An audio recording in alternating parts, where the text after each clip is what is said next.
welcome to another episode of Not D&D, which is brought to you by EN Live, part of EN World, the leading tabletop news and review site. I'm your host, Jessica, but this week with me, we have someone far more exciting. We have the creator of Wise Women here with us. Thank you so much for joining us. Hello, Sorry. No, I just jumped right over there. To say hi. Well, that's great because I wanted to talk to you and say hi as well. I was just saying, could you give yourself a little introduction and introduce yourself to everyone watching? Hello, everyone. I'm Alexandra Brockman. I am fairly new to designing games. Wise Woman is my first game, so I'm just coming into this world of game design, really. My background has been in in the creative sphere, at least in creative writing. I have published some short stories back in Poland, which is where I'm originally from. I have always been interested in legends and mythologies and folklore. And over the last few years, started discovering more of the folklore from where I am from, which hasn't been that popular when I was growing up. So that is obviously the big influence behind the game.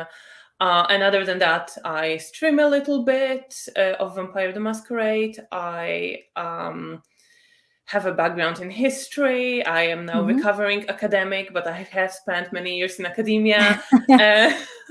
And yeah, very excited to be here. And big thank you to Jess for inviting me to come onto this show. Of course. Well, the game was recommended to me, and so we will be talking about Wise Women for the duration of the stream. But before we get into it, as always, I always ask the guest about kind of your history with kind of RPGs and how you got to where you are creating games today. So what was your first, gaming experience? What was the first RPG you remember playing? So I actually started with a lot of homebrew. That's my... I don't know if that's usual or unusual, but that was the beginning of my RPGs adventure. I was aware of DnD, which I know many people start with, but I didn't really get a chance to play it. Instead, I, in a very strange circumstance, ended up at a summer camp that was RPG themed, that got organized in Poland when I was a teenager. And I've been hearing about RPGs for a while, but never got a chance to find a group. So I went there, and the people who were running games there were using their own system that they created. I don't remember very much of it, but what I basically did was I copied it after that and changed it a little bit for my own purposes and started running games for my friends. And then my friends went on from this or started developing their own ideas. It was all very messy looking back on it from what I remember. But there was a lot of trial and error and very DIY approach to it. And that was my beginning. And then when I finished high school, I had a long break in playing RPGs. I went to university. I kind of dropped out of the hobby for many years. And only a few years later, when I was doing my master's degree, I joined the student society in Edinburgh. And started playing games there again. And that was where I think my journey started more properly. That was about 10 years ago. And since then I've been playing. I've started thinking more about games. And I didn't really have many plans to create them myself. But I saw some people around me create their own systems, talk about design. And at some point I started asking myself, well, if I was to do it, what would I do? And once I came up with a few ideas, I thought like, well, maybe I actually should give it a go. Maybe it would be fun. And that's kind of where my journey started. And there were a few ideas that still haven't been completed, but I managed to complete Wise Women. And that's where it came out of. Amazing. It sounds like from the beginning you were kind of being a bit of a games designer because you were tweaking and editing systems right from the very start. So it's not surprising you've ended up in the kind of indie tabletop RPG sort of space. I think it is more unusual for people to come into the hobby not via Dungeons and Dragons, but I was the same as well. I started with kind of indie games and I was playing for like 5 years before I even played Dungeons and Dragons. So it is a way some people come into the game. So we're going to be talking about wise women throughout the stream here. And if you're watching us live, you can ask your questions and we'll answer them live. So feel free to jump in the chat. We'll even pop them up on the stream, so you can have your name and on the small computer in front of you, very excitingly. So just like this. So please ask any questions if you have any as we go. But getting into wise women, so could you tell us a little bit about wise women? How would you like describe it to people as a quick pitch if nobody's heard of it before? So, very quick pitch is that it is a game based on Eastern European folklore, which tells the stories of witches living in a remote village community, which as a community has many taboos, including the taboo against the use of magic. And the place of the witches is unusual in using this forbidden ability, but using it to protect the community from various supernatural threats. So it is about walking this line between having power to help while not being accepted. I love the concept of this game because it felt very, whilst the game obviously uses kind of magic and has some fantastical fantasy themes with it, it feels quite grounded in real history, because that's kind of what wise women were. It was these mistrusted women who were very knowledgeable about plants and things like that, but there was this distrust of women who knew things. So I love that theme coming through in the book. So could you tell us a little bit about kind of the system is it's based on kind of powered by the apocalypse. Could you talk us through kind of the tweaks and changes you've made to make it work for this game? Of course, yes. So as you pointed out, it is based off powered by the apocalypse. One of the big changes that I made is that there are no playbooks in Wise Women. There are stats that are rolled with 2d6s as they would be empowered by the apocalypse, but they're tied to specific activities, but not tied to specific moves. And moves are all moved into I couldn't find a better word in the moment, but they come with the plants that the characters have some at the start of the game, and then use them and pick up different ones as the game progresses. And these are the magical abilities, the spells that the witches can cast. They are very much structured like powered by the apocalypse moves. And the idea behind it was to have what each character can do not be tied to an archetype, but fluctuate based on the resources they have. So there are 20 plants in the game. Each of them has 3 possible uses. They're not unique. Some of them repeat between various plants. There are a few that are only granted by one plant. And in assigning them, I reached for actual folklore. So all these abilities are based on what were folk beliefs in Poland and the surrounding areas about what you can do with different plants. All right. So I very much wanted to put that folklore across, but also create the sense that what you can do very much depends on what you can get your hands on. Very much research is very important in the game. Another thing I introduced to the game is the social standing of the characters, which is something that fluctuates. You start as being either liked or seen as fairly neutral in the community, but as you are spotted using magic or breaking other taboos or doing something that your community would consider inappropriate or shady, your social standing goes down, which affects your ability to influence people. It can also go up if you save somebody, if you're seen as very, in some way important for the community and for its survival. But that is, of course, only if you manage to hide the fact that you are using means that are not approved of.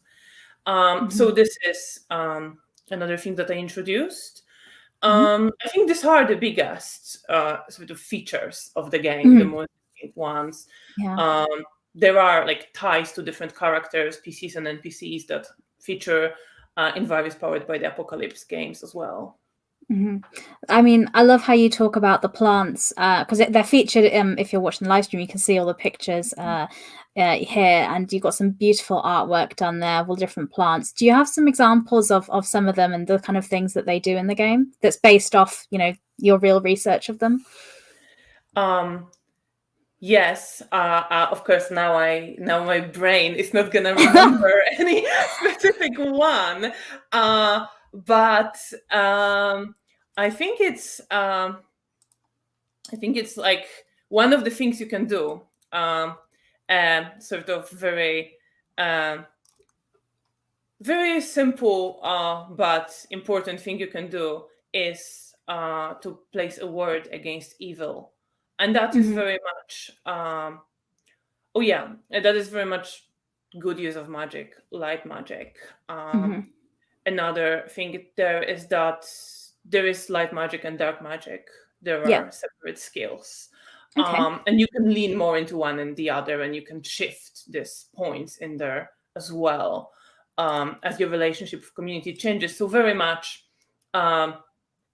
protecting against influence of dark magic by possibly someone else from your coven, or protecting from supernatural creatures. That's you can do it through using plants like corncockle or white bryony. On the other hand, there are powers like summoning the devil and making a deal with the devil. And that is very much leaning into the dark magic aspect that is granted by only one plant, corncockle, which was in folklore associated with the devil in many regions of Poland. Okay. So that's it is a very powerful ability, but of course, if something goes wrong, it can go very wrong, because now the devil becomes a factor in the game. Yeah.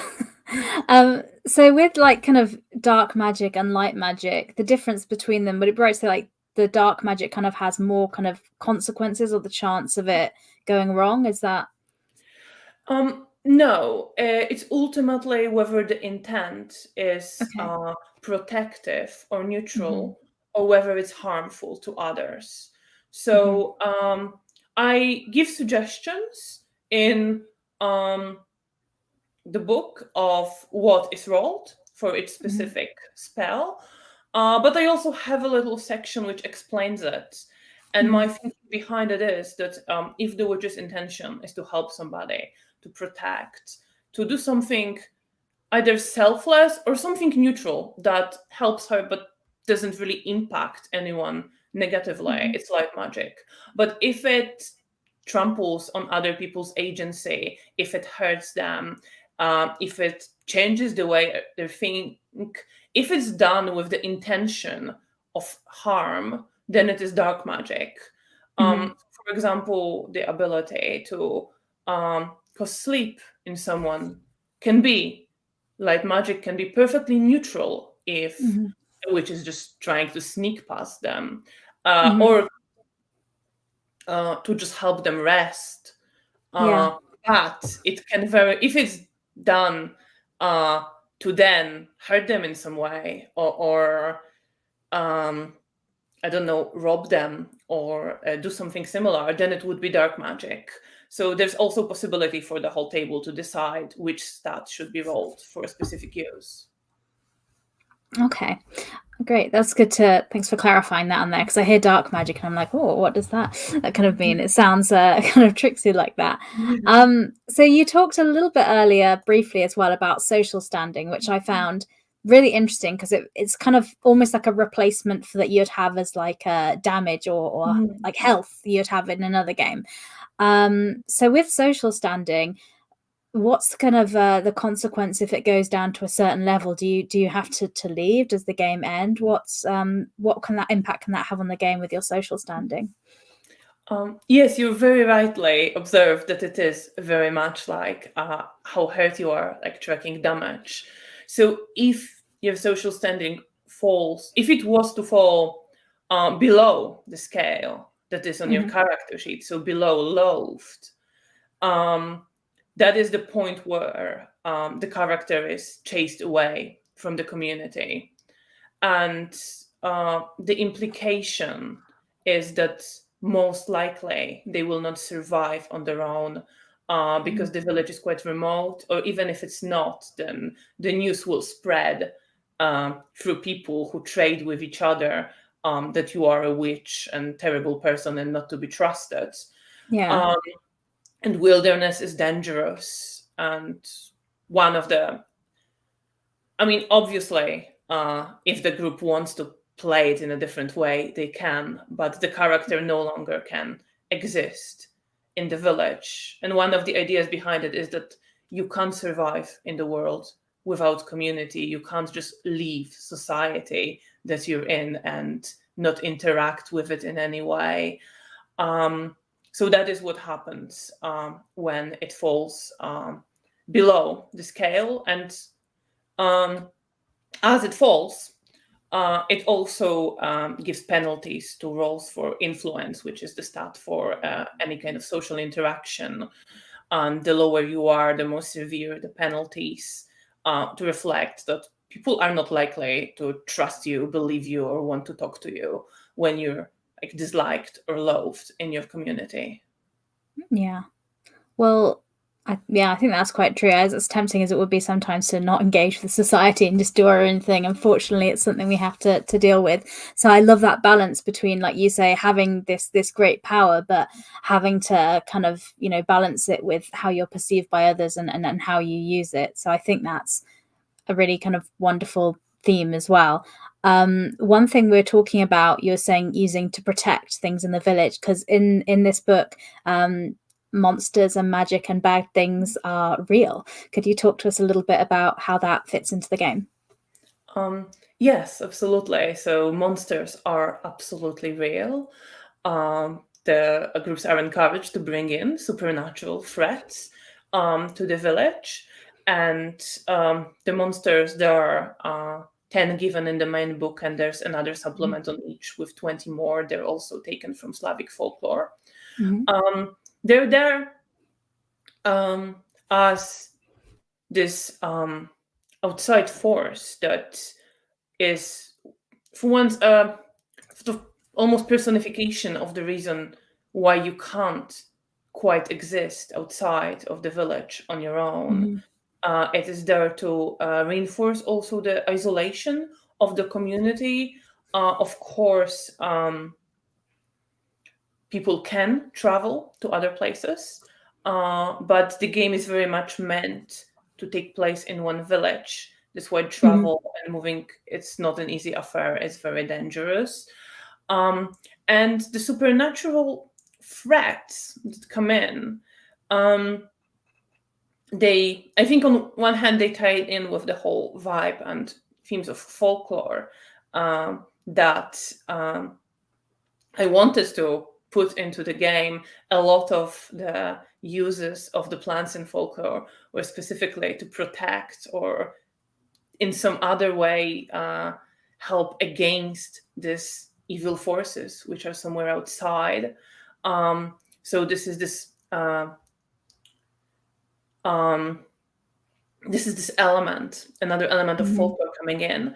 But Yeah. also they can be, and I, in the various plot ideas that I give in the book, try to go into this, they can also be, while a threat in themselves, they can be a catalyst for various social conflicts, or there can be an expression of something that went wrong in the community. It's not going to be the case with every supernatural creature that appears, but many of them in Slavic folklore come to be from the souls of people who died prematurely in a violent manner, something going wrong, which then, for example, if there is this południca, it's like midday lady, which Mhm. is formed from the soul of a woman who died prematurely just before getting married. Um, there is like the appearance of such a supernatural creature can then lead to a story which is all Mhm. about how this woman died in the past. Was someone to blame? Was someone involved? Was there neglect? Was there social pressure that led to her death through various steps? And the story Mhm. can be about uncovering that as well as dealing with this threat that is a catalyst for all these things happening and coming out. I love that. I was just gonna ask if you had any examples of any of the kind of supernatural threats. So that's a great one to bring out. Do you have any kind of other ones you could share with us from maybe for I don't know if there's some from kind of a folklore we might not be familiar with in the UK or America? Yes, absolutely. I mean, there's quite a lot of different creatures. I'm trying to select the one to talk about. Yeah. Um, the one that I think, well, at least like from the few people who told me they play the game, it seems Mhm. to be quite popular and speak to people, was Pwanetnik, which I translated as Clouder, which Mhm. is not entirely malicious in the game. It's the supernatural creature who pushes clouds on the sky to make it rain, Okay. fills them with water and with Mhm. hail, and causes storms, but also causes rains that are very necessary for the harvest and Yeah. survival of the village. And the relationship with the creature can be managed Mhm. by the witches. They can talk to a clouder, um, but it is still a supernatural creature who might get offended very easily and not really Mhm. differentiate between uh, one person who offended them and the whole village, and just bring the storm on the whole community if they feel slighted or just on Okay. a whim decide to destroy harvest. So that's one example of another creature that's in there. I love that. It sounds great. It feels like the kind of supernatural threats create stories almost on their own. You just put that into the game and you've instantly got like an adventure that's kind of happening. Um Outside of those, so in the book you say you kind of have suggestions for kind of stories to tell and things like that. Could you talk us through what that kind of looks like? Like what if we sat down to play a game of this, what sort of stories would we be telling? Of course, yes. So I put a lot of plot ideas, the very short paragraphs that include the possible summary of a scenario that might be happening, and then, of course, this can be taken to the table, and various things can happen. But the way I think the most sort of standard setup I would imagine for a game of Wise Women is that you start with your coven of witches. Hmm. Um, Maybe some sort of setup of situation in the village. Every witch has two NPCs. She has ties to one she cares about, and one that is some sort of negative relationship. Doesn't have to be mutual, but is Hmm. negative from witch's side.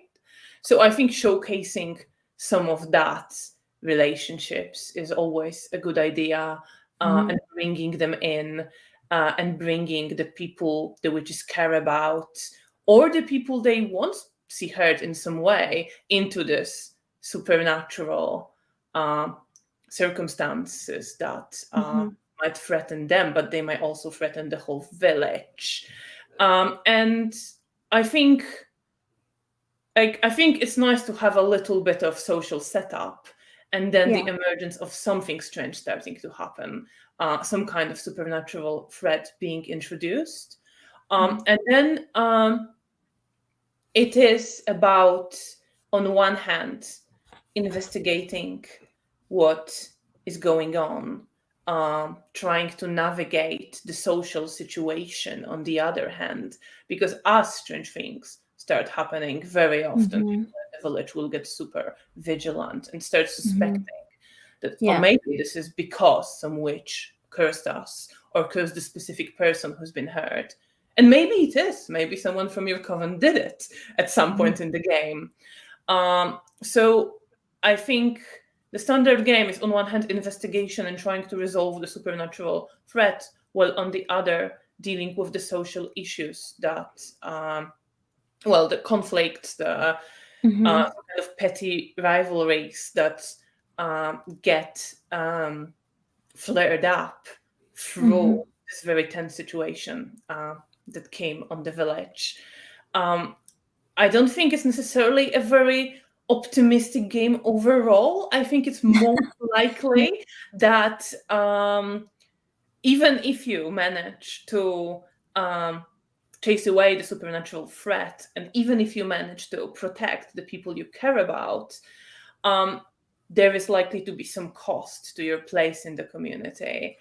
Or maybe you can't protect everybody. And there will be some kind of trauma running through the community. So I think it will. I mean, with my idea for it is that it will never be 100% happy.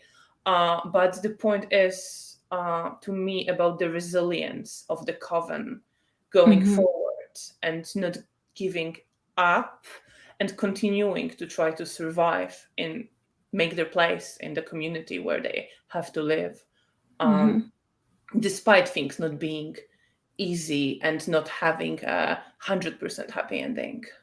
Yeah, that's very dark, and I love it. It's great. One of the reasons I really like this and wanted to have you on to talk about it as well is because I love that this was a tabletop RPG focusing around. It felt very much around like kind of women's experiences, and I know even though it's based on kind of folklore and like of a certain kind of time and fantasy, some of the themes like you were talking about just there did feel kind of relevant to today, with balancing things you want to do with like your societal and your community expectations of you, and that resilience and things like that. So I thought that was kind of really wonderful, and I love how the theme of community is really important in this game as well.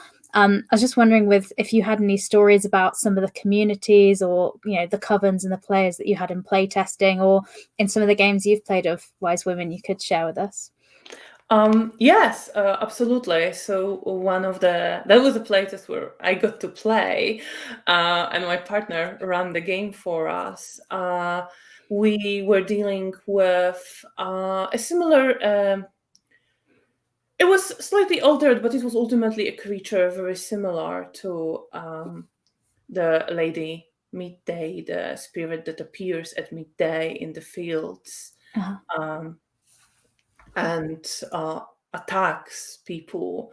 And the story was about two sisters who one of them people thought she ran away, but in fact she has died. And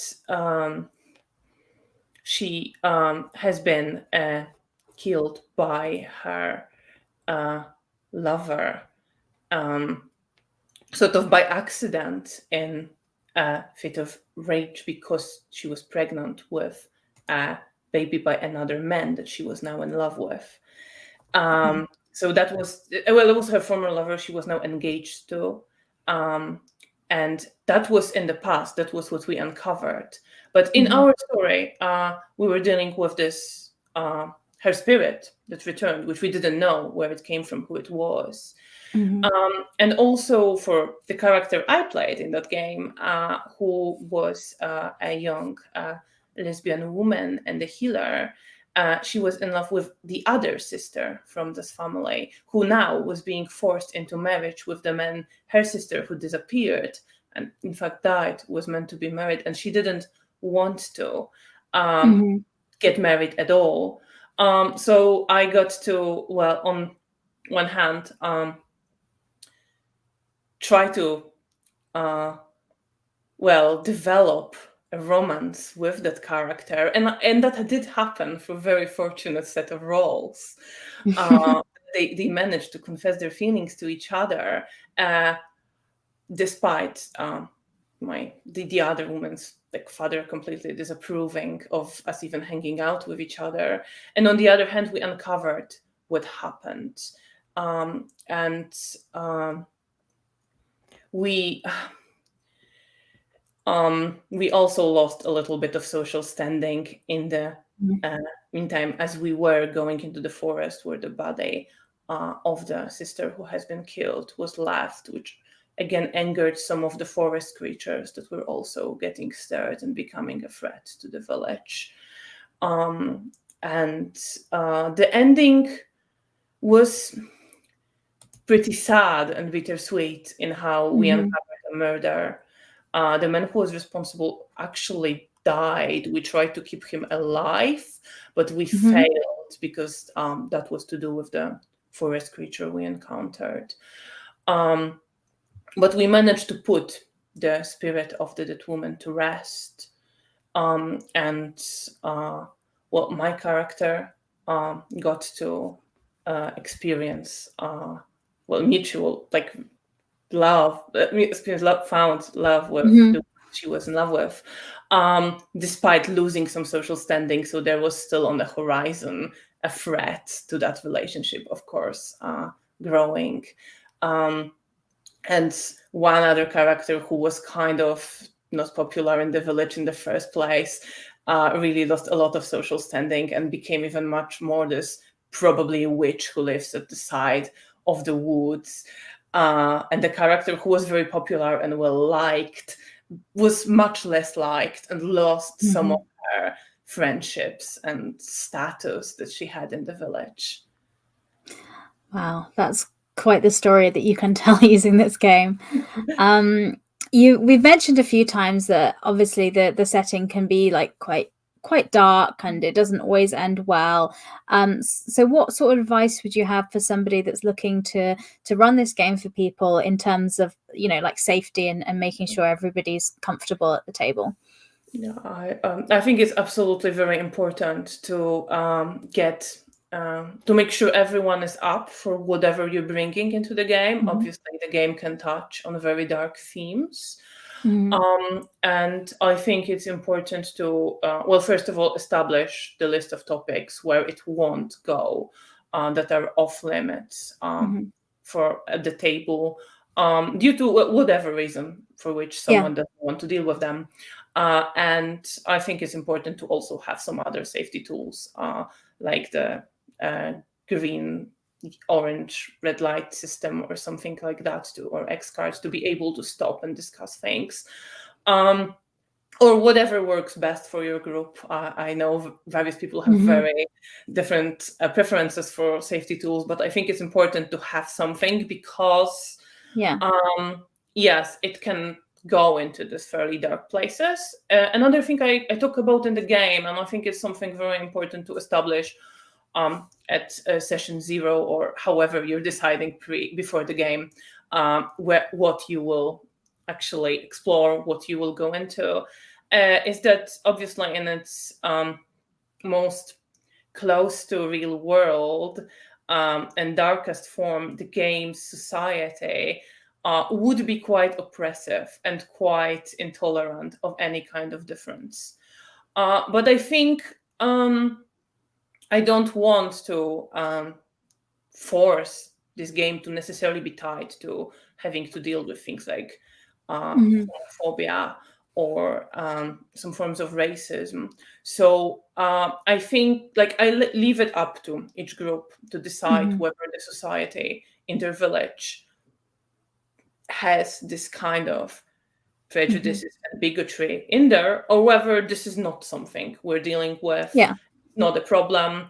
We have a taboo against magic, but none of the real world bigotry, and that is also perfectly fine and valid way to play. I think it's most important that everyone is on board with what kind of topics we're going into.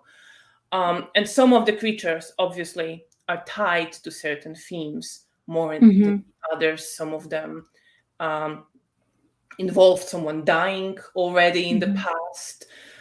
There are themes tied to pregnancy and abortion in the game that you can go into.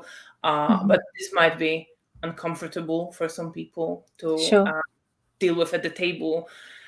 So then my advice would be to talk to your players, make sure you know what areas, what topics are off limits, make sure you know what level of prejudice in the village they want, and then look for the creatures that you can introduce and pick something that doesn't that isn't even close to any of the off limits stuff. Yeah.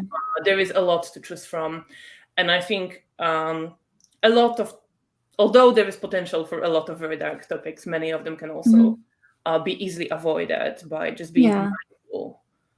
Yeah, definitely. And I think, like you say, it would be even the ones you've briefly mentioned just now, like you mentioned about the creature that affects how the clouds and storms come away. That could be an excellent obstacle to have that doesn't necessarily hit on any, specific issues for people, like a lot of the triggers that you mentioned there. So that's definitely great advice. Thank you so much for that.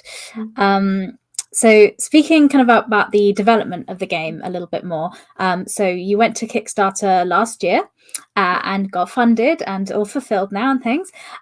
So for a lot of people, I think sometimes have ideas for their game and want to start crowdfunding. Would you have any kind of advice or tips to give people that were going to be doing their own crowdfunding campaign for their games? Yes, one because it's the main game is done. Some of the stretch goals aren't yet done, and I think I perhaps was a little bit too ambitious with them. I mean, I really want to do all of them, but they are taking a bit more time than I anticipated. So my first advice, because I went in there very spontaneously, would be to plan out what you can do, plan out the time. There will probably be a delay. Don't worry about it too much, because life happens and it is impossible to predict. But I think if I was to go into another crowdfunding, I would want to have much more at least written before I went into it. So if you are able to do some writing before crowdfunding, I would recommend it for the peace of mind. I think, well, shipping, there were some misadventures with shipping of the game. It took much longer than I expected. I think researching different either fulfillment companies or options for shipping it out, how long it is likely to take very thoroughly is also a good idea. Of course, prices now change, and there are pretty wild delays in general. So not everything can be predicted. And I think my another point of advice would be to not panic if there is a hurdle or if something is a bit delayed, if something isn't as smooth as you expected it to be, especially going into it first time. It's very much a steep learning curve. There will be missteps. There will be always things you could have done better. But I think it's important to keep in mind that as long as you update people how it is going and you get the game out to them, you're doing well, and you're not. It doesn't mean that's sort of thoughts I struggled with a lot. It doesn't mean you're dishonest in some way or doing something wrong. If something outside of your control happened, and you like something didn't go as smoothly as you hoped, these things will probably happen. Do as much research as you can to try to avoid them. But if they do, just think what is the best way to even try to either make it up to backers in a way. Like, I know some of the games just got lost on the way, or they took very long time to get delivered, and I felt like, well, at this point I had some extra money from the Kickstarter. I just had to sort of take it and resend this stuff. because it was taking so long and I wasn't sure if it was ever going to arrive or not. Sorry, I'm still very much processing the crowdfunding. The game did much better than I expected it to do, so I was learning very quickly how to print many more copies than I thought I would have to. Well, I mean, that's great to have some success with the game and have, people want to back and be interested in it now. So if people are interested in, supporting the game and getting a copy, where's the best place for them to get those? There are electronic copies available on Drive-Thru and itch. The game originally was the physical copies were only to be available through Kickstarter, so they're not available at those pages.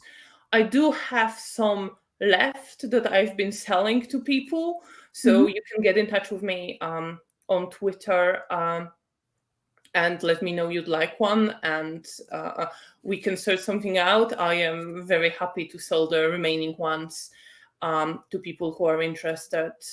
I may think about making them more broadly available to people who are interested. As I said, I didn't quite anticipate that much interest in my game when I first intended to make it as a sort of my first zine project, and it grew beyond the zine as well in the writing. But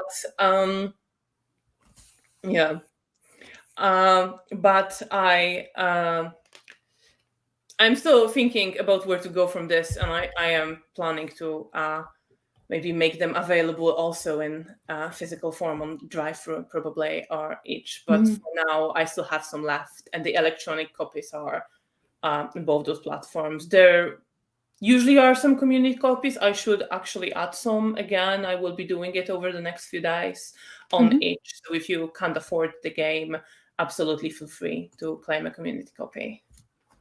Fantastic. So the links for itch and also on Drive-Thru RPG will be in the show notes if you're listening to the podcast, or if you're watching it live, they're in the comments section now and popping up on your screen, so you can take a look out there to get your PDF copy. And of course, the Twitter contact on Twitter as well. We've got the link in there on the show notes and on the screen. So if you want a physical copy of the book, you can get in touch there as well. So that's fantastic. Thanks so much for going through kind of the game with us. I always kind of ask near the end if there's anything more you want to share about the game. Is there an important question I forgot to ask you, or something else about Wise Woman? I don't think you forgot to ask anything that I can think of, at least at this moment. I will say that the illustrations that you praised are done by my very good friend, Maria Danielak, who is an artist from Poland. So I want to give her a shout out because I was very lucky to have her be interested in working with me on this game. Another thing I can say is that I am slowly finishing another supplement about festivals and customs, also drawing from Polish traditions. They will also include plot ideas for using these various customs and festivals in the games. So that will be coming in just PDF form to Drive-Thru, and anyone who already has the game will be able to download it, and I will be publicizing it when it comes out. But it's almost written right now. Perfect, exciting, something to look forward through with that. And of course, I guess following you on Twitter would be a good way to keep up to date with what you're doing with those things for updates. That's fantastic. The other question I will ask you, not about Wise Women, is I ask all my guests for any recommendations for other indie tabletop RPGs that aren't ones you've made. So do you have any recommendations for us? Yes, I get to talk about things other people did now. Yes. I really want to recommend that has been one of, I think, my favorite ones that I got sort of over last year or so. Is Dungeon Bitches by Dying Stylishly Games. And it is a game, it's also powered by the Apocalypse, and it is a game about queer women who, in this sort of standard-ish fantasy adventurers set up society don't fit into the social norms at all. So they fall out from it and reject it in a way and make their own way by being badasses, going into the dungeons to have adventures and romance each other, while also dealing with their trauma and their issues that they carry inside them and the hurt. And in that game, I really like that dynamic between being a badass, but also having hurt and something not being quite right, and the community you find in your group of other bitches who just like do things their own way. Bitches and witches, love it. Yeah. Another game I will shout out is, it's a very different game, but it kind of spoke to me. It's a very little game called The Vampire Next Door that I got to run earlier this year, and it is a game where you play kids who go on holiday to a village to stay with their grandparents, and there is a vampire who moved in, and all the villagers don't seem to realize it is a vampire, but you're the ones who see, so you have to expose him. And it is much more lighthearted than a lot of stuff that I tend to lean towards. But it just had this spirit of adventure and this very simple but very nice idea, and it really spoke to me, and I really enjoyed running it. We had a very good time with it. Should I do one more? If you have it, I'll take a recommendation. I can do one more. Just a very quick shout out to a game by another Polish designer. It's Katarzyna Kuczyńska, and Game Machinery, the publishing label she and I think her partner developed. It's a game called Defiant, and I really like the setup of this setting. It's a game where you play various supernatural creatures, angels, demons, some old gods who during what is essentially the apocalypse in the Christian sense rebelled against their place in the order of things and established their own society in this enclaves. And the society is very rigidly structured, and that's to do with needing to keep certain power that lets them even do that and rebel in order. And in this game, you play nobles who rule over many other characters and have to keep order in their domain in order for the social order to not collapse. And it is a very different experience, but there's a lot of really nice creativity in the setting, and a lot of it really speaks to me, so I also recommend it. They're fantastic. There's some 3 really great recommendations there, so there's some things I'll be checking out as well, so thank you very much for sharing those with us. Also, I think we're coming up to the end of the hour now, so if you do have any further questions and you didn't have time to ask, no problem. You can get in touch with Cassandra on Twitter there, I'm sure you can get in touch if you have any questions about the game there, or would like to pick up a physical copy for yourself. And as we come to the end of the hour, I'd just like to say thank you so much for coming on and sharing your book with us, sharing Wise Women. Thanks so much for your time with that. Thank you so much once again for having me here. It's been a pleasure. Excellent. Well, you're more than welcome to come back. So if you have another game you're doing, come back on the show and tell us all about that too. But for now, I'll run the outro.